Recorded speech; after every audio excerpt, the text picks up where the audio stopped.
Bonjour à tous et bienvenue à vous pour cette rencontre orchestrée par les éditions Le Duc. Alors, actualité oblige, nous sommes encore cette année à distance, mais nous sommes là, vaillants et heureux à l'idée de partager cette belle semaine à vos côtés, avec au programme 5 webconférences inédites, quotidiennes, en direct, chaque matin de 9h30 à 10h15, et un objectif, ouvrir l'horizon de cette rentrée de septembre prochaine qui s'annonce chez les éditions Le Duc, une rentrée engagée. Alors merci à vous pour votre présence, une présence active puisque vous pourrez partager vos interrogations, vos commentaires tout au long de l'échange. Il suffit de l'inscrire à droite de votre écran dans l'encart qui est prévu à cet effet. C'est Eugénie des éditions Le Duc qui se fera le relais de vos interrogations au fil de notre échange. Et puisque j'ai le plaisir de vous accompagner durant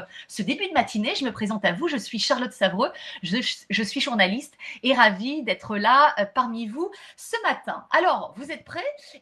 C'est parti. Je vous présente tout de suite celle qui va partager avec nous une jolie découverte. Barbara Struck, bonjour et bienvenue. Bonjour Charlotte, merci beaucoup.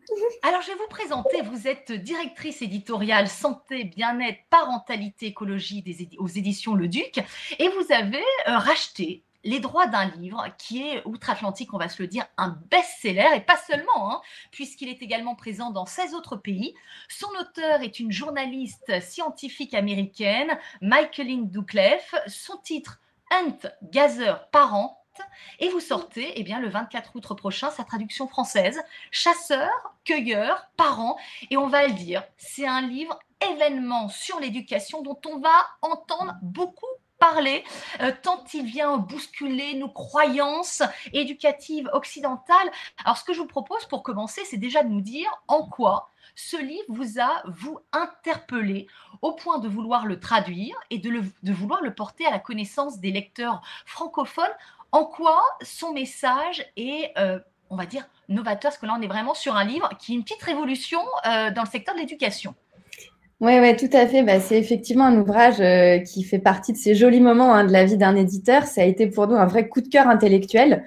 C'est un livre qu'on a découvert donc à la foire de Francfort il y a plus de 2 ans. Donc la foire de Francfort, c'est ce grand événement au cours duquel se cèdent les droits étrangers d'ouvrages du monde entier. Et ça a été pour nous un vrai coup de cœur intellectuel que cette démarche de Michaeline Doucleff, qui avait effectivement eu ce projet étant en échec elle-même, un peu au bord de l'épuisement avec sa petite Rosie de 3 ans, sa petite fille de 3 ans, qui avait eu cette envie d'aller rencontrer ce qu'on appelle aujourd'hui les peuples premiers, mais en tout cas, ces communautés les plus vénérables, parmi les plus vénérables du monde. Donc, c'est quand même une démarche très audacieuse, puisqu'elle part avec sa fille sous le bras, en immersion chez les Mayas, chez les Inuits et chez les Hadza en Tanzanie, qui sont quand même des immersions assez audacieuses. Donc, il y a eu pour nous un vrai coup de cœur pour cette démarche de la part de cette maman journaliste qui décide d'emmener sa fille sur le terrain pour observer les méthodes éducatives de ces communautés. Et puis, effectivement, on a senti qu'il y avait vraiment quelque chose de révolutionnaire dans ce qu'elle allait nous transmettre, quelque chose qui s'inscrivait un peu en rupture avec tout ce que l'on connaît de la parentalité, avec les discours occidentaux, les ouvrages de parentalité tels qu'on les connaît, tels qu'on la pratique en Occident.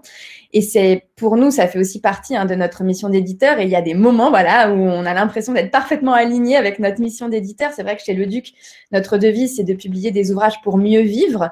Et là, on s'est dit on était parfaitement aligné avec le message de cette maman qui était d'aller chercher des réponses dans ces communautés qui avaient su préserver quelque chose d'assez essentiel, on va en parler, et qui allait permettre aux mamans et aux parents occidentaux de mieux vivre. Donc, il y avait ce coup de cœur intellectuel pour l'audace de cette maman, le côté très novateur, très révolutionnaire. C'est vrai qu'il y a eu beaucoup de littérature sur la parentalité en Occident ces dernières années, à partir aussi notamment de la psychologie positive. Et là, on a senti qu'il y avait quelque chose à la fois de nouveau et en même temps quelque chose de très interpellant parce que c'était un retour aux sources. Et il y a un vrai ancrage. Il y a un vrai ancrage qui est proposé. En effet, c'est un livre qui finalement ouvre le champ des possibles et nous reconnecte à la Ouais. réalité, peut-être aux défaillances aussi d'un système éducatif occidental qui n'est peut-être pas forcément le plus adapté, avec beaucoup d'humilité. D'ailleurs, c'est ce qui est touchant chez cette femme qui est journaliste, qui est une maman qui, on va le dire au démarrage, quand on commence le livre, c'est une maman qui est à bout de souffle et qui est dans un aveu touchant de reconnaître qu'elle n'y arrive pas, qu'elle n'y Mm. arrive plus à gérer Ouais. cette petite Rosie de 3 ans qui passe de colère à colère, en passant même par une certaine forme de violence. Et c'est ça qui est touchant, c'est-à-dire qu'on est au cœur de la réalité et au plus proche de la vérité d'une vie de maman, d'un Exactement. parent en tout cas. Tout à fait, il y a quelque chose de très humble dans le début de sa démarche. C'est effectivement, elle reconnaît qu'elle est au pied du mur et c'est même plus que reconnaître qu'elle n'y arrive pas. Ça devient pour elle une question de survie. Et effectivement, il y a cette image très saisissante par laquelle elle inaugure le livre en disant qu'elle est allongée sur son lit un matin de décembre et elle se dit que là, elle a touché le fond et elle n'y arrive plus. Effectivement, elle est confrontée à des crises de colère, une émotion débordante, une sorte d'hyperactivité de sa vie, mais qui finalement, voilà, ne sont que l'exacerbation de traits d'enfant, mais elle sent qu'elle n'y arrive pas. Et là, voilà, le livre commence par cette démarche très humble de dire je suis au pied du mur, je n'y arrive pas, je ne trouve pas les réponses aussi, parce qu'il y a ça aussi, sa première démarche, c'est de chercher des réponses dans la littérature, effectivement, parentale, telle qu'elle existe en Occident, et de voir aussi, et du coup, ce faisant, elle remonte un peu le fil aussi de la construction, de la théorisation de la parentalité, de la construction qu'a entraîné la psychologie positive sur la parentalité telle qu'on la pratique aujourd'hui. Et puis, c'est en arrivant un peu au bout de ce fil qu'elle reconnecte avec un souvenir qu'elle a, parce que, donc, il faut le dire, hein, Michaeline Douglas, c'est une journaliste de terrain. Et elle se souvient avoir été faire une enquête auprès des Mayas et avoir observé une scène tout à fait saisissante où une ado s'est mise à aider spontanément sa maman, s'est levée un matin et s'est mise à faire la vaisselle spontanément. Et donc, Michaeline avait demandé effectivement à la maman si elle le faisait souvent, si c'était spontané et habituel. Elle dit oui, effectivement, souvent, elle identifie les endroits où elle peut m'aider, les façons dont elle peut m'aider, puis elle s'y met. Alors, Michaeline Bouclève a été complètement saisie par cette spontanéité de l'adolescence en se disant, mais chez nous, en Occident, quel adolescent de 12 ans au saut du lit se met spontanément à faire la vaisselle? Et donc, ce souvenir est remonté, et c'est là qu'elle s'est dit, il y a sans doute quelque chose à apprendre de la part de ces communautés que l'on a oublié ou qu'on ne sait pas et qu'on ne trouve pas dans les livres.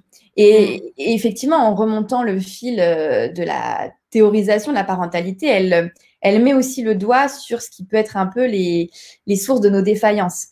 Donc, des constructions aussi assez artificielles qui sont héritées d'ailleurs de situations très précises. Hein. Elle parle notamment de situations assez concrètes du développement, des orphelinats et aussi du discours scientifique autour des rythmes biologiques, de la parentalité, etc. Et puis d'orphelinats où on accueillait parfois jusqu'à 100 nourrissons par jour. Donc, il était évident qu'on était obligé de codifier un peu les choses, de dire l'enfant doit manger toutes les 2 heures, doit dormir de telle heure à telle heure.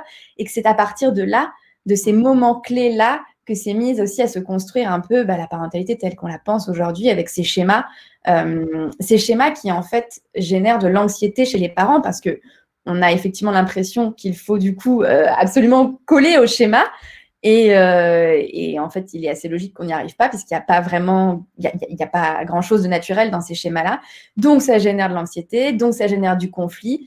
Et elle a cette citation, cette phrase très forte où elle dit que nous fabriquons le chaos. Et moi, je trouve que c'est une phrase effectivement très forte à l'échelle de la parentalité, mais évidemment, et on aura l'occasion d'en reparler au cours de cet échange, c'est que c'est bien plus global que la parentalité. Exactement, on verra même que c'est un sujet de société. Ouais. Donc finalement, l'enjeu du livre, c'est quand la sagesse des peuples premiers vient au secours de l'éducation occidentale et de ses défaillances. Alors vous le disiez, l'intérêt du livre, c'est qu'à la fois c'est un livre de témoignage et c'est aussi un livre d'enquête, puisqu'elle part en immersion avec sa fille Rosie, âgée de 3 ans, à la découverte de 3 communautés vénérées. Vous le disiez, donc il y a les Mayas, les Hadza, les Inuits. Alors expliquez-nous pourquoi le choix de ces 3 communautés qu'ont-elles compris, préservé de ce que nous avons perdu dans nos cultures occidentales et qui fait aujourd'hui la différence dans l'épanouissement et dans l'éducation de nos enfants. Alors, on va commencer parce qu'on voyage au cœur de cet ouvrage. Ouais, C'est ça ouais, qui est formidable. ouais. Alors, je vous laisse, Barbara, nous emmener chez les Mayas, chez les Inuits et chez les Hadza. Allez-y. Oui, tout à fait. Non, c'est vrai que c'est la grande force de cet ouvrage aussi, et c'est ce qui nous avait séduit, c'est que c'est un témoignage, c'est une enquête, c'est un ouvrage pratique, Ouais. c'est un ouvrage très hybride et très complet, et c'est ce qui fait sa force, c'est qu'effectivement, Michaeline nous emmène au cœur, elle, de sa propre expérience, avec elle et Rosie. Donc, les choses se passent en 3 temps. Elle part en immersion, donc il y a le temps de l'observation, de l'enquête de terrain. Il y a le temps de l'application avec Rosie, comment elle, effectivement, et on en reparlera, hein, s'est mise à transposer ses enseignements sur sa petite fille. Et puis, il y a après le temps de un peu de la structure, hein, pratique, où là, elle dédie vraiment son contenu aux parents avec des petites fiches récapitulatives, donc un aspect très pratique. Et c'est vrai que voilà, c'est ça qui nous avait aussi beaucoup séduit. Alors, elle commence effectivement son voyage avec Rosie chez les Mayas. Alors, pourquoi les Mayas? Parce que, je l'ai rapidement évoqué tout à l'heure, mais les enfants chez les Mayas ont cette particularité d'être ce qu'on appelle acomedidos. Donc, c'est des enfants qui sont naturellement serviables. Ils ont cette volonté d'aider. Enfin, c'est une volonté effectivement un peu innée, mais qui est travaillée par les parents, bien sûr. Mais ils aident spontanément. Voilà, ils aident aux tâches ménagères, ils aident à la vie de la communauté familiale et du village et de la communauté plus largement. Donc, effectivement, les grands frères, les grandes sœurs aident les petits frères, les petites sœurs. Chacun participe aux tâches du foyer. Donc, il y a cet exemple où, effectivement, des enfants assez jeunes aident leur maman à à cuisiner les galettes de maïs, à faire la vaisselle. Et il y a quelque chose de comme un élan naturel qui est travaillé par le parent. Mais effectivement, c'est ça qu'elle apprend. C'est pour ça qu'elle va chez les Mayas, pour apprendre comment on peut transmettre à un enfant cette qualité, voilà, d'être naturellement serviable et la faire s'épanouir. Chez les Inuits, c'est très différent. Alors là, chez les Inuits, c'est effectivement aussi son exploration dans la littérature et anthropologique et parentale qu'elle a pu consulter. Ce qu'elle apprend chez les Inuits et la raison pour laquelle elle y va, c'est pour l'intelligence émotionnelle dont ils semblent effectivement faire preuve et qu'ils semblent transmettre à leurs enfants, et notamment le rapport à la colère. Il y a un peu une espèce d'immunité contre la colère qui ressort de ces peuples et de ces enfants. Il y a effectivement une gestion de l'émotion, pas de conflit. Mais c'est pas forcément quelque chose de très naturel. C'est quelque chose que les parents travaillent, ils prennent sur eux aussi, mais c'est une philosophie. C'est-à-dire que ce sont des enfants comme Exactement. tous les enfants occidentaux, sauf que la réaction des parents face, par exemple, aux colères des enfants n'est pas la même. Donc finalement, dans ces communautés, le conflit n'existe pas. Exactement. Le conflit et la colère n'existent pas. Et d'ailleurs, c'est quelque chose qui se transmet de génération en génération. On ne crie pas, on ne se met pas en colère contre les enfants. Et d'ailleurs, c'est quelque chose d'assez fort pour nous, lecteurs occidentaux, c'est que ça commence dès la naissance. C'est-à-dire qu'elle évoque des accouchements qui se font sans bruit. L'enfant naît sans cri. Il n'y a pas de bruit, et elle raconte cette anecdote qui était elle-même racontée par une anthropologue d'une naissance d'un enfant inuit où la maman, en fin de soirée, range la bouilloire, met ses enfants au lit, met un terme à la veillée. Il est 23h30, va se coucher, et l'anthropologue qui est jeune à l'époque et qui vit avec ses Inuits, 2 heures après, donc vers 1h30 du matin, est réveillée par les cris, par des petits couinements qu'elle prend au début pour ceux d'un chiot, qui sont en fait ceux d'un nourrisson qui vient de naître, puisque la maman était arrivée à terme, et sans bruit, l'enfant est né. Donc il y a quelque chose aussi qui se forge dès la naissance où on ne crie pas. Les mamans n'enfantent pas ni dans les cris, et l'enfant ne crie pas à la naissance. Il y a un sang-froid qui est à toute épreuve. Exactement, voilà. C'est un sang-froid à toute épreuve, tout à fait. Et ce qui est intéressant, c'est effectivement de se dire que ce ne sont pas les enfants ne sont pas différents en Occident ou dans ces communautés-là. Mais par contre, la réaction des parents va façonner la maturité émotionnelle de l'enfant de façon tout à fait différente de la nôtre. Le rapport de force est inexistant finalement entre un enfant et un parent. Il n'a pas lieu d'être. C'est ce qui ressort en tout cas de l'ouvrage, et on reparlera de ce terme de contrôle, parce que je vois que le temps file. Alors, juste un petit mot sur les Hadza et on poursuit ensuite. Les Hadza. Oui, tout à fait. Pourquoi elle va voir, effectivement, elle va rendre visite aux Hadza, donc qui est une communauté de Tanzanie et qui est aujourd'hui identifiée peut-être comme l'une des communautés les plus anciennes du monde. Hein. Il se peut qu'on descende, voilà, en tout cas directement, nous, de ces peuples chasseurs-cueilleurs d'Afrique. Et les Hadza sont sans doute ceux qui ont le plus préservé ces savoir-faire ancestraux. Et ce qu'elle apprend chez les Hadza, c'est l'autonomie. Et c'est très intéressant, on aura l'occasion d'y revenir en détail, mais elle fait bien la différence, la distinction entre l'indépendance et l'autonomie, entre la liberté et l'autonomie. Et voilà, c'est ça que les Hadza lui transmettent, c'est l'autonomie et l'absence de contrôle, mais avec ce qu'elle appelle un peu un filet de sécurité aussi, et qui est assez incroyable. D'ailleurs, les effets sont assez immédiats quand elle s'y essaye avec Rosie. Mais voilà, en tout cas, c'est la raison qui l'amène chez les Hadza. On y reviendra plus en Alors, détail. c'est vrai que c'est un livre vraiment coup de cœur parce qu'il est vraiment riche d'enseignements. Évidemment, le temps est limité et on attend vos questions, vos interrogations, vos commentaires durant le fil de l'échange. Mais si on devait retenir, allez, un enseignement, on va dire, commun à ces trois communautés, est-ce qu'on pourrait dire que l'enjeu que la solution est autour du contrôle. L'enjeu autour du contrôle, c'est finalement le cœur de l'ouvrage, parce que la solution est là pour permettre une démarche éducative plus positive et plus épanouissante pour nos enfants. Est-ce qu'il est là l'enjeu ? Oui, tout à fait. Et effectivement, vous le disiez très justement tout à l'heure, c'est que il n'y a pas de rapport de domination. En fait, là où en Occident, effectivement, les rapports parents-enfants se jouent beaucoup sous le prisme effectivement du contrôle, du dominant-dominé, de celui qui donne des ordres, celui qui doit exécuter. Le contrôle est complètement absent. Enfin, ce rapport, en tout cas, de domination est complètement absent de ces communautés dans la relation parent-enfant. Les enfants sont des membres à part entière de la communauté. Et d'ailleurs, c'est très intéressant parce qu'elle le met en exergue chez les Hadza, qui fonctionnent en fait qui partagent cette culture du don. Et elle fait un parallèle entre la culture du don, c'est une société qui est très en lien avec la nature, donc effectivement, ils donnent à la nature, enfin, la nature leur donne, et en échange, ils se doivent de préserver la nature, d'être respectueux, c'est un écosystème. Et bien, c'est la même chose pour la relation parent-enfant, qui fonctionne un peu sous la dynamique de cette économie du don, c'est-à-dire que le parent donne à l'enfant et en échange, l'enfant a la responsabilité de donner aux parents et de donner à sa communauté, de participer à la survie de son groupe, au bien-être de son groupe, au fonctionnement de son groupe. Et du coup, ça exclut complètement le rapport de domination où effectivement il y a un contrôle et c'est ce qui explique après cette autonomie, cette liberté. Chez les Mayas, le fait qu'on attend de l'enfant qu'il soit serviable, qu'il participe. Chez les Inuits, le fait que c'est aussi la maturité émotionnelle est régie aussi par cette absence de contrôle, c'est-à-dire que le parent n'est pas là pour contrôler l'enfant, il est là pour aider l'enfant à mûrir et à trouver les moyens de sa propre gestion émotionnelle. Et pareil chez les Hadza, le rôle du parent, c'est de donner à l'enfant donc cette autonomie, donc les moyens de s'auto-gérer et en même temps de gérer sa communauté. Ce qui est très différent de l'indépendance, où là, l'indépendance, il y a quelque chose de très déconnecté.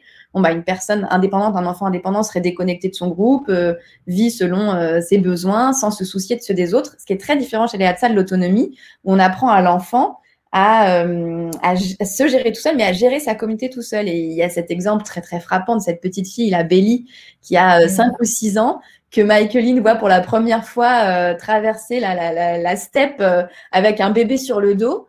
Et puis qui, au cours elles partent avec un groupe de femmes pour cueillir des tubercules, récolter des tubercules. Et puis cette petite fille voit à un moment donné un arbre, un baobab, et va escalader les montagnes, enfin les falaises, pour aller décrocher les fruits pour sa communauté. Elle a 5 ans et elle le fait spontanément parce qu'elle a cette conscience du groupe. Et effectivement, tout ça naît de l'absence de contrôle et c'est une problématique sociétale bien plus large que celle de la parentalité aussi. Oui, puis c'est accordé aussi à l'enfant comme elle le dit, pour reprendre ces termes, sa carte de membre de la famille. C'est-à-dire ne pas faire de l'enfant un enfant VIP. On voit parfois les parents occidentaux dont la mission est de trouver absolument des occupations exclusivement pour les enfants le temps du week-end. C'est finalement retirer à l'enfant sa place pleine et entière au cœur de la famille. C'est lui donner une place à part. Tout à fait, c'est vrai qu'elle explique aussi que son épuisement vient de là, effectivement, de se dire tous les week-ends, qu'est-ce que je vais faire autour de mon enfant, et que ces sociétés-là, au lieu de faire autour de l'enfant, incluent l'enfant dans ce qu'ils font. Et effectivement, notamment chez les Mayas, c'est donner en effet sa carte de membre à l'enfant que de lui dire, voilà, aujourd'hui, j'ai besoin de ça, ou la famille a besoin de ça, ça m'aiderait que tu le fasses. Et c'est comme ça qu'on inclut l'enfant dans la famille finalement. Et lui dire, un peu le mettre sur un piédestal en disant non, toi tu vas jouer de ton côté pendant que moi je fais le ménage, en fait, c'est lui refuser l'accès eh bien, à sa communauté, à sa famille, à son noyau familial. Or, le faire participer, et ce qui est intéressant, c'est qu'en fait, il y a cet élan naturel quand même chez les enfants. On le voit chez nos enfants occidentaux, vers 1 an et demi, 2 ans, il y a un élan spontané de faire le ménage, de vouloir ranger, de vouloir aider. Et on a cette réponse quasi spontanée, mais qui est le fruit d'une construction en fait sociale, de dire « Oh non, non, tu vas pas m'aider, c'est pas ton rôle » ou « Non, ça va en mettre partout, ça va être le bazar ». Alors qu'en fait, ce que Michaeline apprend notamment chez les Mayas, c'est justement à répondre à ce besoin et donc effectivement à mettre un chiffon entre les mains de l'enfant, à lui dire « Voilà, j'ai besoin de ça, est-ce que tu peux aller me chercher ça? Est-ce que tu pourrais ranger ce livre dans la bibliothèque, par exemple ?» Et c'est des tâches très simples et c'est très important que ces tâches soient de vraies tâches, pas de fausses tâches. C'est-à-dire que l'enfant saisit la réelle intention qu'il y a derrière. Il faut une authenticité. Donc, il doit y avoir un vrai besoin auquel l'enfant peut répondre. On a le sentiment, quand je vous entends parler, que c'est un peu un livre qui s'inscrit dans le prolongement du livre de Céline Alvarez, qui justement prônait l'autonomie au-delà du mode contrôle souvent qu'enclenchent les parents, dans cette culture occidentale de l'éducation où on veut sans doute contrôler pour justement mieux gérer ses propres peurs, ses propres angoisses de parents. Est-ce que, parce que c'est vrai qu'à la fois dans le livre, il y a cet enjeu de constat, faire le constat des défaillances du système éducatif occidental, puis il y a aussi cette idée d'être force de proposition, de proposer autrement, différemment. On retrouve ça aussi au cœur de l'ouvrage de Céline Alvarez. Est-ce qu'on est dans la même dynamique éducative? Oui, tout à fait. Et c'est vrai que c'est aussi ce qui nous avait séduit sur cet ouvrage, ce projet, c'est qu'on a pressenti que c'était un peu le nouveau Céline Alvarez. C'était, alors c'est effectivement un ouvrage on parle d'autonomie chez les Hadza et on peut en revenir effectivement à Maria Montessori, ce qu'elle a aussi théorisé et mis en pratique sur l'autonomie de l'enfant, c'est-à-dire que le rôle du parent est d'apprendre à l'enfant à répondre à ses propres besoins sans être déconnecté de sa communauté. Mais effectivement, c'est un ouvrage, et c'est important de le dire, parce que c'est un ouvrage qui n'est pas du tout moralisateur, et ça, Michaeline Douglef y met vraiment un point d'honneur. Elle commence l'ouvrage en disant « La dernière chose que je voudrais, c'est que cet ouvrage fasse culpabiliser le parent, fasse se dire aux parents qu'ils ont tout raté, qu'ils sont en échec ». C'est pas du tout ça. Elle est dans une démarche très humble d'aller chercher des réponses et de les proposer, d'en tirer en tout cas des choses à essayer. Et voilà, c'est vraiment important de le dire parce que c'est pas du tout un ouvrage qui va apporter une nouvelle méthode en disant si vous faites pas ça, vous avez tout raté, vous êtes en échec, etc. Et c'est vrai qu'il y a, comme chez Céline Alvarez, cette démarche d'expérimentation, c'est-à-dire que Michaeline, elle observe, elle structure, elle expérimente avec sa fille et puis elle en tire du coup des conseils qui sont transposables parce que on pourrait craindre effectivement, on se dire bon, ok, c'est très intéressant comme ouvrage, c'est très anthropologique, c'est passionnant d'aller explorer la parentalité dans ces communautés, mais qu'est-ce que nous, occidentaux, comment on peut le transposer? Parce que évidemment que notre vie n'est pas du tout celle, voilà. Alors justement, est-ce que tout ce qu'elle évoque dans le livre, on se dit mais est-ce que c'est transposable à notre culture occidentale? On parle de communauté, il faut en général comparer ce qui est comparable. Ces communautés, elles sont quand même éloignées aussi de notre modernité, de notre quotidien. Est-ce que tout ça c'est transposable? Alors oui, alors il y a deux choses. C'est vrai que on se dit en pensant peuple premier, chasseurs-cueilleurs parents, communauté, voilà, peuple de chasseurs-cueilleurs, on se dit que c'est effectivement des communautés qui sont complètement déconnectées. C'est pas le cas et ça, elle met aussi vraiment un point d'honneur à le rappeler. Ce sont des communautés, enfin je veux dire, les Inuits, ils vont au supermarché, ils sont connectés sur Facebook, ils regardent des séries sur Netflix. Enfin voilà, c'est quand même bon. Peut-être les Hadza le sont peut-être un peu moins, mais en tout cas voilà, ce sont des peuples qui ne sont pas du tout déconnectés. Et ça d'ailleurs, elle le rappelle, les peuples de chasseurs-cueilleurs sont en général très liés les uns aux autres, très interdépendants. C'est pas du tout ils vivent pas en autarcie. Donc ça, c'est important de se dire que c'est pas non plus des communautés qui vivent complètement coupées de la modernité, pas du tout. Et en effet, elle fait, cette démarche de transposition, parce qu'on pourrait dire effectivement, bon, c'est bien joli, mais moi, dans mon environnement, je ne vois pas bien comment je vais l'appliquer. Et elle fait ce travail-là, Michaeline, vraiment de transposition au mode de vie occidental avec des résultats vraiment saisissants. C'est-à-dire que elle reçoit de la part de ce qu'elle appelle ses super parents, donc les super parents Maya, Inuit et Hadza, des conseils tout à fait universel en fait. Et c'est ça la force de cet ouvrage, c'est que c'est des leçons universelles de rapport à l'enfant. C'est ce qu'elle dit, c'est sa plus grande leçon de vie de maman. Mais c'est vrai qu'on se dit, bon, bah, puisque ces méthodes éducatives ont tant de mérite, puisque ces communautés excellent là où nous sommes confrontés à des défaillances, on se dit, mais pourquoi toutes ces méthodes, voilà, et toutes ces techniques éducatives, finalement, ont disparu, sont si peu connues, sont même négligées? Oui, Comment vous l'expliquez? Parce qu'a priori, quand on lit l'ouvrage, on se dit, bon, bah oui, c'est vrai que c'est plein de bon sens. effectivement, c'est la grande force de cet ouvrage, c'est que quand on le refait, on se dit on a l'impression à la fois d'avoir lu quelque chose de révolutionnaire, en même temps de revenir au bon sens, voilà, et à notre instinct. Et je pense, et ça effectivement, elle le dit très bien, Michaeline, que c'est vraiment ce qu'on a perdu, on l'a perdu notamment avec la révolution industrielle. Voilà, c'est assez schématique, hein, je caricature un petit peu, mais il y a eu des étapes comme ça dans le développement de ce qu'on appelle aujourd'hui les pays développés, les pays occidentaux, qui nous ont amenés à oublier un peu, en tout cas à faire fi de notre rythme biologique. Et c'est vrai qu'elle parle par exemple du sommeil de l'enfant. C'est très intéressant ce qu'elle dit, c'est que aujourd'hui on se plaint, c'est un peu le nerf de la guerre, hein, le sommeil de l'enfant, en se disant mon enfant il se couche pas à la bonne heure, il dort pas à 8 heures d'affilée. Et elle rappelle qu'en fait, jusqu'à il y a 2 siècles, notre sommeil des adultes était à peu près le même, c'est-à-dire qu'il était très segmenté. En fait, on faisait une partie de notre nuit avant minuit, puis les gens se relevaient et menaient tout un tas d'activités. Certains allaient labourer le champ d'à côté, d'autres priaient, écrivaient, réfléchissaient, d'autres s'occupaient d'un enfant malade, et puis on faisait la deuxième partie de la nuit après. Et donc elle dit aujourd'hui, si vous vous réveillez au milieu de la nuit, vous ne souffrez pas forcément d'insomnie, c'est juste que vous avez gardé votre rythme biologique et le rythme de vos ancêtres. Et ce qui a conduit en fait à oublier ce rythme, c'est la révolution industrielle, c'est ce système dans lequel les ouvriers devaient venir pointer toujours à la même heure, alors que on ne peut pas parler de sociétés forcément plus laborieuses avec la révolution industrielle, parce que les sociétés paysannes, agricoles étaient très laborieuses, simplement elles étaient calquées sur des rythmes beaucoup plus biologiques, beaucoup plus naturels, ce que l'on a oublié. Et avec alors, la taylorisation, alors c'est peut-être un peu tôt de parler de taylorisation au XVIIe ou XVIIIe siècle, mais voilà, c'est ce qui est en jeu à ce moment-là. La recherche aussi, voilà, du profit, des sociétés très normées qui font qu'on a oublié nos rythmes naturels. Et je crois que la vraie question qui est sous-tendue sous celle-ci, c'est notre rapport au temps. Et c'est aussi ce qui explique, je pense, nos difficultés d'éducation et l'anxiété que ça peut générer. C'est qu'on est dans des sociétés où l'on veut tout très vite, parce que la société nous a façonnés comme ça. On veut de l'actionnable, on veut une action qui entraîne un résultat. L'efficacité, voilà, l'obligation de résultat. Or, ce qu'elle apprend dans ces sociétés, c'est le temps.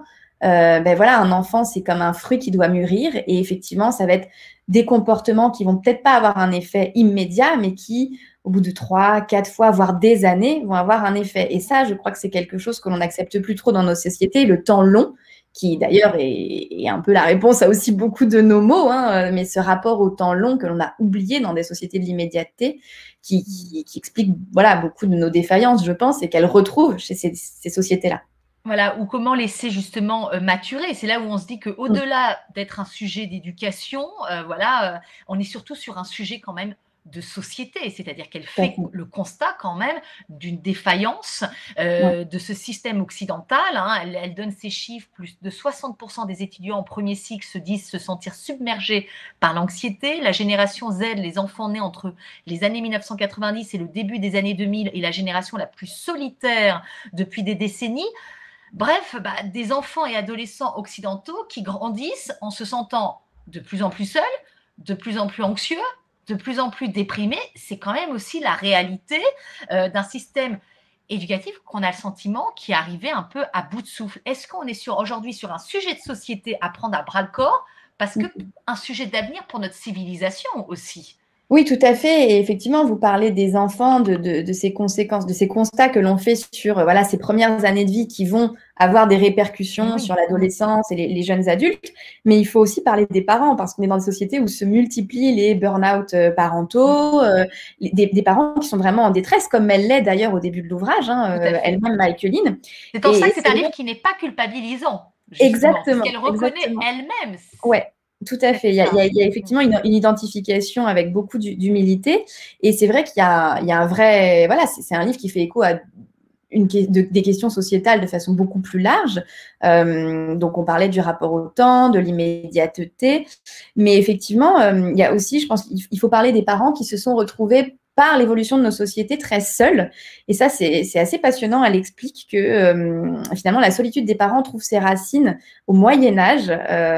Et en fait, avant, au début du Moyen-Âge, les enfants étaient élevés par des communautés, comme ils le sont encore dans ces sociétés de chasseurs-cueilleurs, où finalement, il y avait des parents, il y avait des oncles, des tantes, des grands-parents, il y avait des parrains, des marraines, des cousins, des cousines. C'était des familles très, très élargies. Et d'ailleurs, on se mariait entre familles élargies, alors pas du tout entre frères et sœurs, mais entre voilà, l'enfant du parrain, l'enfant de la marraine, parce qu'il y avait un enjeu effectivement de garder les terres au sein de la famille, mais de garder aussi les transmissions, les savoirs. Et en fait, un enfant était élevé par tout un tas de personnes. Et Une il y a ce famille proverbe élargie. Exactement. Au-delà de la famille nucléaire, papa, maman, quoi. Tout à fait. Et il y a ce proverbe africain qui dit qu'il faut un village entier pour élever des enfants, mais en fait, c'est assez représentatif de ce qu'était la réalité occidentale. Avant que l'Église décide qu'il était interdit parce que l'Église, à un moment donné, s'est mis effectivement à avoir très peur de l'inceste et à interdire, du coup, les alliances au sein des familles élargies. Alors, au début, c'était des alliances interdites pour ceux qui étaient cousins jusqu'au 6e degré, puis ça s'est progressivement rapproché, ce qui fait que progressivement, la famille, effectivement, était réduite au noyau parents-enfants et que les parents se sont mis à assumer à deux. Alors, pour ceux qui étaient un peu plus fortunés avec effectivement quelques aides domestiques, mais globalement quand même de façon beaucoup plus solitaire qu'avant, eh bien, le rôle d'éduquer les enfants. Or, dans ces sociétés de chasseurs-cueilleurs, ça n'a pas été perdu et les enfants sont élevés par les parents, les grands frères, les grandes sœurs, les grands-parents, les oncles, les tantes. Et elle parle d'ailleurs elle utilise ce terme de l'alloparentalité. Oui. En fait, de favoriser chez l'enfant la transmission, l'apprentissage de la part de tout un tas de personnes, en fait, y compris des enfants d'ailleurs, et qu'un enfant a à apprendre de beaucoup plus de personnes que simplement ses deux parents. Et ça diminue aussi la charge qui repose sur les épaules des parents. Donc, effectivement, il n'y a rien d'étonnant à ce que les parents occidentaux soient épuisés quand on sait qu'ils assument aujourd'hui la charge de communautés entières. Oui, épuisée, puis bon, parmi justement les erreurs commises, puisqu'elle fait aussi le constat des failles, des fragilités du système d'éducation occidental, on pourrait en référencer beaucoup. Je vois que le temps passe, vous voyez encore le temps, on y revient. Oui. Voilà, mais même, c'est-à-dire que les parents sont épuisés à aussi trop interférer au cœur de l'évolution de leur enfant. Alors qu'un enfant, elle l'explique, a besoin, ce que je veux dire, de se sentir en confiance dans sa capacité à mener lui-même aussi sa propre aventure d'une certaine manière. Exactement, et c'est le grand apprentissage de Michaeline à l'issue de son expérience avec Rosie, c'est que elle dit très justement à la fin de son ouvrage, en fait, toutes ces qualités, elles étaient là chez Rosie, mais je refusais de les voir. Et je ne savais pas les voir parce que je n'avais pas confiance en ses capacités innées. Et un enfant a besoin de sentir cette confiance-là. Alors, ça ne veut pas dire, voilà, c'est pas la liberté totale, complètement anarchique, pas du tout. Mais c'est faire confiance à l'enfant, faire confiance en sa capacité de répondre à ses propres besoins, en sa capacité de gérer ses émotions. Et d'ailleurs, quand un parent, effectivement, développe le contrôle à outrance, finalement, c'est un cercle vicieux puisque c'est un peu, c'est ce qu'elle explique très bien avec le schéma de la colère, c'est que on veut contrôler l'enfant, ça se passe pas comme prévu, on se met en colère, donc on donne à l'enfant l'exemple, non seulement l'exemple de la colère, mais également une occasion de pratiquer sa colère, puisque l'enfant à la colère ne peut répondre que par la colère, et ainsi de suite. Et donc c'est ça qu'elle apprend, effectivement, notamment des Inuits, mais c'est à gérer sa propre colère parce qu'elle est l'exemple de l'enfant. Donc on n'est pas dans le contrôle, mais on est dans vraiment l'exemplarité et comment on fait grandir, comment on a confiance dans l'enfant pour qu'il grandisse lui-même émotionnellement. Et c'est un livre vraiment mais passionnant, qui est vraiment riche d'enseignements à tel point, c'est qu'elle a tellement une reconnaissance et une gratitude envers ses familles qui l'ont accueillie avec sa petite fille, qu'elle a versé d'ailleurs, je crois, 35% des droits qui lui avaient été donnés pour écrire le livre à ces communautés. Donc c'est à la fois un livre, on va dire, humaniste, un livre éthique, c'est-à-dire que on est sur une démarche globale qui dépasse sa propre histoire et sa propre expérience. Oui, tout à fait. C'est vrai que c'est exactement le mot. C'est un livre humaniste à tout point de vue. C'est un livre humaniste envers ces communautés dont elle apprend énormément. C'est un livre humaniste, je pense, envers les enfants, parce que c'est quand même le livre qui remet quand même les capacités naturelles de l'enfant au centre de la relation que le parent peut avoir avec eux. Donc oui, c'est un livre qui est très lumineux, qui est vraiment empreint d'humanité, en effet. Et d'ailleurs, oui, elle a versé ses droits d'auteur à ces communautés en témoignage de sa gratitude. Voilà, puis on dit souvent que quand on est parent, c'est l'école de l'humilité et de la patience. Et elle le dit, c'est-à-dire que voilà, accepter sa part d'imperfection en tant que parent, nous ne sommes pas parfaits, mais accepter aussi sa part d'évolution et de peut-être remettre en cause des acquis éducatifs qui n'ont peut-être pas lieu d'être. C'est-à-dire désapprendre certains repères qui ont été construits pour revenir finalement à l'essentiel et à l'évidence de la sagesse de ces peuples premiers. Exactement, et puis revenir à l'essentiel de la parentalité. C'est vrai qu'on est dans des sociétés où la parentalité aujourd'hui est associée à beaucoup de contraintes. C'est compliqué, c'est fatigant, c'est épuisant, et en fait, c'est quand même pas ça l'essence de la parentalité, et c'est ce qu'elle écrit, hein. Elle a changé elle-même. Elle et Rosie d'ailleurs ont changé toutes les deux au fil de l'écriture de ce livre. C'est qu'elle nous reconnecte à l'essence de la parentalité, qui est en fait de faire grandir un enfant, mais un enfant fait tellement grandir aussi son parent que c'est ça qu'elle apprend en fait, Michaeline. En faisant grandir Rosie, elle grandit elle-même. C'est ça qui est très beau dans son ouvrage. C'est un livre qui nous hisse finalement dans ce rôle de parents qui nous émancipe. Et finalement, il y a cette notion aussi de plaisir, retrouver le plaisir d'éduquer, d'accompagner, de porter un enfant. Alors, place désormais, je vous propose, Barbara, c'est passionnant pour en parler pendant des heures, mais le temps évidemment file. Place désormais à l'interactivité, la parole est à vous, à vos questions, vos commentaires. Et on retrouve tout de suite Eugénie, voilà, qui se fait le relais de vos réflexions tout au long de l'échange. Allez, on est parti pour 10 minutes avec une première question. Bonjour Eugénie. Bonjour Charlotte, bonjour Barbara. Bonjour. Alors oui, j'ai quelques questions. La première question, donc c'est une question de Pauline qui demande par exemple quelles sont les premières choses à déconstruire dans notre parentalité occidentale avec nos enfants.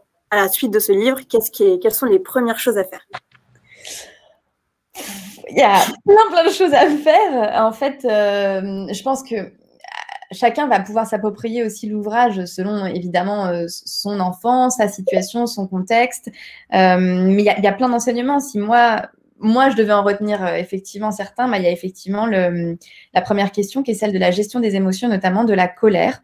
C'est assez, effectivement, c'est un exemple très concret, mais elle parle de ce moment, par exemple, où Rosie se met à faire une colère dans un supermarché parce qu'elle veut quelque chose. Et en fait, donc, elle est à ce moment-là chez les Inuits.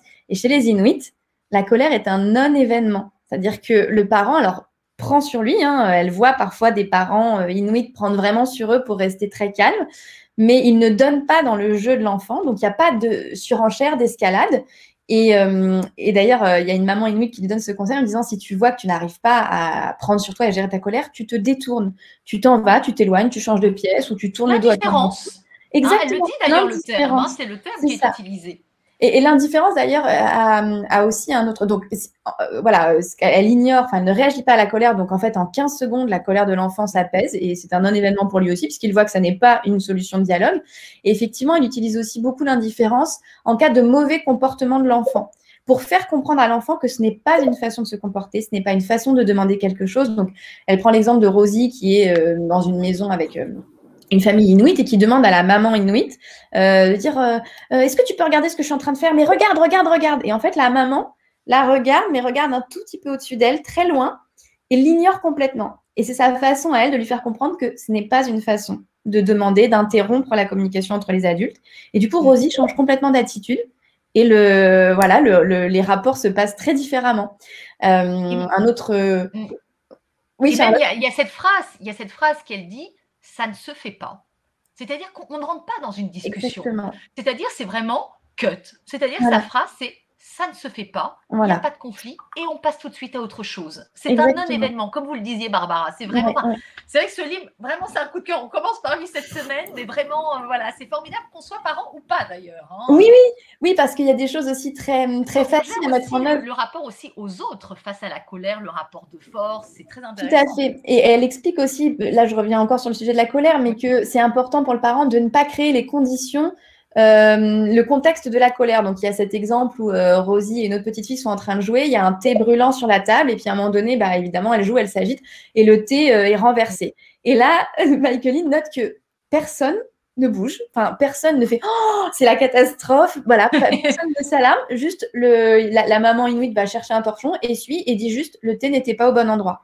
Et en fait, ça résume tout à fait le rôle aussi du parent qui est de ne pas créer des conditions d'énervement, de colère. Donc, par exemple, elle dit, plutôt que de dire à l'enfant, arrêtez de jouer à l'iPad, en fait, il faut retirer l'iPad de sa chambre. Voilà, et c'est des choses très, très simples.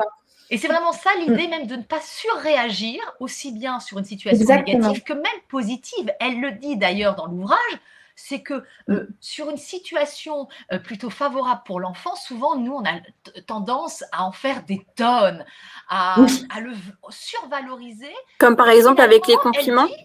Voilà. Comme avec les compliments, par exemple. Alors, par exemple, Barbara, allez-y, je vous laisse parce que ça, c'est tout à fait très intéressant du livre. C'est vrai que dans nos sociétés, dès que les enfants font quelque chose, on s'extasie complètement en disant « Oh, c'est formidable, bravo, ce que tu as fait, c'est incroyable ». Et du coup, ça nourrit aussi chez l'enfant le besoin d'attirer notre attention. Et donc, nous, on a tendance effectivement soit à surréagir en cas de catastrophe, mais également à surréagir en cas de choses bien. Et elle revient en fait, Michaeline, à cette notion de l'encouragement, c'est-à-dire qu'on est le parent a le rôle d'encourager l'enfant à faire les choses, mais pas voilà sous un déluge de compliments, mais plutôt que de donner des ordres, il doit l'encourager à faire les choses en montrant l'exemple. Et effectivement, on a tendance dans nos cultures, voilà, à surréagir. Et il y a un autre exemple qui est celui du coucher. Alors là, j'en parle parce que je sais que c'est aussi, voilà, un problème pour beaucoup un dossier, on va dire. C'est un vrai dossier, voilà, celui du sommeil. Donc, outre ce qu'on a expliqué sur le rythme naturel du sommeil, Michaeline parle de cette semaine où elle a décidé de mettre en application l'autonomie ATSA avec sa fille sur le sujet du sommeil. Donc, plutôt que de lui dire c'est l'heure d'aller te coucher, Rosie, brosse-toi les dents, mets-toi en pyjama. Et en fait, c'est ce qu'elle explique, elle fabrique le chaos de la soirée. C'est-à-dire que, évidemment, à chaque fois, c'est l'escalade, c'est du refus, c'est du conflit, donc c'est du stress, de l'anxiété. Et puis, elle crée du coup une situation très anxieuse au moment du coucher. Et elle adopte une démarche tout à fait différente, donc déjà par l'exemplarité. Alors, elle tamise la lumière parce qu'elle avait remarqué que chez les Hadza, la baisse de la luminosité avait beaucoup apaisé sa fille. Donc, elle commence à tamiser la lumière. Et au moindre signe de fatigue qu'elle guette chez sa fille, elle commence à dire elle-même « Ah, je me sens fatiguée, je vais aller me coucher, je vais me mettre en pyjama. » Donc, elle va se mettre en pyjama, elle se brosse les dents et puis elle se met dans le lit de Rosie. Et elle attend que Rosie la rejoigne. Et de jour en jour, ça se fait de plus en plus naturellement chez Rosie. Et Rosie se couche à côté d'elle, elles échangent, elles lui disent… Et là, Michaeline a aussi elle travaille avec ces questions-là qu'elle a aussi beaucoup appris chez les Inuits, les Hadza et les Mayas. Elle dit à Rosie, que ferait une grande fille si elle est fatiguée? Et là, Rosie comprend que c'est à elle de développer les moyens de répondre à sa fatigue, de s'apaiser, de se coucher. Donc, elle laisse en fait leur corps accueillir la fatigue. Et en fait, au bout de 10 jours… alors au début, le coucher se fait vers 22h30. Au bout de 10 jours, Rosie monte toute seule se coucher à 19h. Parce qu'elle a identifié sa fatigue et Michaeline a donné à Rosie les moyens de répondre à sa fatigue. Donc, elle a autonomisé son enfant. Et en cela, c'est assez proche de Maria Montessori, c'est vrai. Et permettre à l'enfant aussi de reconnaître sa propre capacité. Tout à fait. C'est ça. C'est aussi responsabiliser l'enfant. Voilà, l'autonomie, on y revient. Eugénie, une autre réaction, partage d'expérience. Il y a Hélène qui demande combien de temps Michaeline était restée dans chaque peuple. Alors, c'est assez variable. Alors, chez les Mayas, elle y était allée 2 fois. En général, c'est effectivement des séjours de 15 jours, 3 semaines qu'elle a fait avec sa fille, voilà, en immersion complète. Puis elles sont revenues, elles sont reparties. Donc, c'est pas une immersion continue. Elle n'est pas allée de chez les Mayas, chez les Inuits, puis chez les Hadza. Mais ce qui lui a permis d'ailleurs de mettre en application aussi concrètement au quotidien ce qu'elle avait acquis. Donc, en revenant de chez les Mayas, elle a essayé des choses. Puis elle est partie chez les Inuits, elle a essayé des choses. Puis elle est partie chez les Hadza et elle a essayé des choses. Et puis après, elle avait un enseignement complet. Mais en tout cas, c'est une expérience pour elle de plusieurs années. Alors, j'imagine que certains se diront, mais qui est cette femme pour tout d'un coup, en un livre, déconstruire notre approche occidentale, universelle? Alors, rappelez que qu'elle a mené une enquête de terrain, mais que son enquête a été confortée aussi par des échanges avec des psychologues, avec des neurobiologistes. Vous-même, vous avez fait appel aussi alors à la célèbre psychologue, c'est ça, Filiosa. Exactement. Isabelle Filiosa. Ouais, c'est son prénom. C'est un grand honneur pour nous que Isabelle Filiosa ait accepté de préfacer l'ouvrage.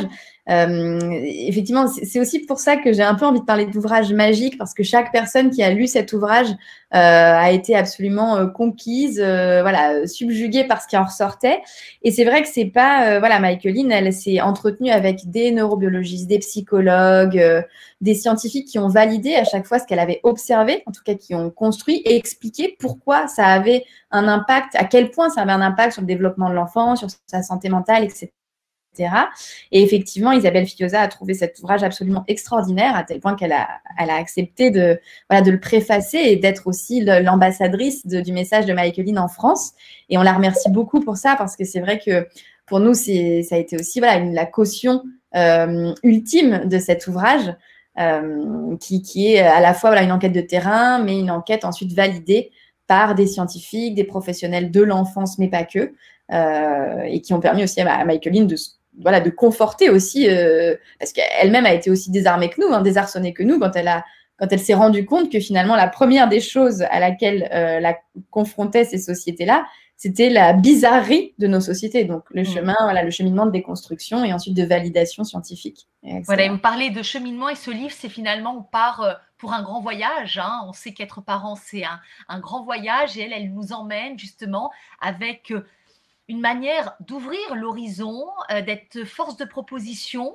Et après, c'est à nous aussi de nous inspirer en fonction de l'enfant, justement, que nous avons et que nous accompagnons au mieux. Merci infiniment, Eugénie. Une dernière peut-être question? Alors là, c'est plutôt une petite question, plutôt technique, pour savoir si le livre sera disponible en précommande, puisque j'ai l'impression qu'il a beaucoup plu et que beaucoup ont envie de le lire, et même avant sa sortie. Eh bien, oui, on peut effectivement développer la précommande. Je suis très heureuse effectivement que ce livre suscite autant d'engouement, et j'espère avoir été avoir rendu justice à la démarche de Michaeline. C'est vrai que Michaeline, elle habite à San Francisco, donc c'est pas toujours facile de pouvoir l'interviewer en raison du décalage horaire. Et donc, je m'en faisais le porte-parole aujourd'hui, et je suis très heureuse de voir que ça a suscité de l'envie. Et c'est vrai que nous, en tant qu'éditeurs, notre mission, c'est vraiment, on souhaite que ce livre soit largement lu, que les messages de Michaeline soient vraiment largement diffusés, et pas que chez les parents, puisque, encore une fois, c'est un ouvrage très universel qui a vraiment cette visée aussi très anthropologique de nous ramener à l'essence de nos sociétés et à changer notre rapport au temps, au monde, à l'environnement. Moi, je reviens toujours à cette culture du don, mais je pense que c'est une question qui solutionnerait, qui est la réponse en tout cas à beaucoup de nos maux aujourd'hui. Si on était dans une économie du don, on irait peut-être un petit peu mieux. Bon, peut-être des petits messages positifs avant de terminer. Martine, qui vient d'écrire votre intervention passionnante, donne vraiment envie, hâte de le lire. Et je pense qu'on a aussi peut-être convaincu des personnes qui pourraient faire partie de ce village autour des parents, puisque Pascal nous dit: je n'ai pas d'enfant, mais je suis très curieuse de lire ce livre pour la richesse d'informations qu'il doit contenir. Donc je pense que le message est passé. Oui, Merci infiniment, Eugénie, pour ce rôle d'interface et de passeuse avec ceux qui nous ont fait le plaisir de leur présence ce matin. Barbara, vous avez été formidable. Vraiment, en très peu de temps, vous nous avez fait voyager, vous nous avez donné à la fois l'envie, l'espoir, l'audace aussi de faire autrement, d'essayer et finalement, d'endosser avec bonheur ce rôle de parent pour accompagner ces hommes et ces femmes en devenir que sont nos enfants. Merci infiniment, merci beaucoup, Barbara, Charlotte, pour cet votre échange. présence et cet échange inspirant. Merci à vous de nous avoir suivis. Alors, je rappelle le titre du livre pour ceux qui nous ont rejoints en cours d'échange. Le titre, Chasseurs, cueilleurs, parents, c'est aux éditions Le Duc. Il sort le 24 août prochain. Son auteur est américaine, Michaeline Douglef. Quant à nous, on se retrouve demain à 9h30 pour un nouveau webinaire, alors qui sera consacré à un ouvrage qui lui met à l'honneur notre vulnérabilité. C'est vraiment un ouvrage délicat, merveilleux, magnifique, qui lui redonne ses lettres de noblesse. Et autant dire que c'est un sujet d'actualité après l'actualité sanitaire à laquelle nous avons été confrontés, qui nous a connectés à notre intériorité. Voilà, nous le découvrirons demain, ce livre, avec son auteur Camille Sfez. Rendez-vous demain. Merci à tous et je vous souhaite une très belle journée belle, hein, très Oui. ensoleillée. Oui. À demain, 9h30. Merci. Très belle journée à tous. Merci Au revoir. beaucoup. Bonne Au journée revoir. à tous.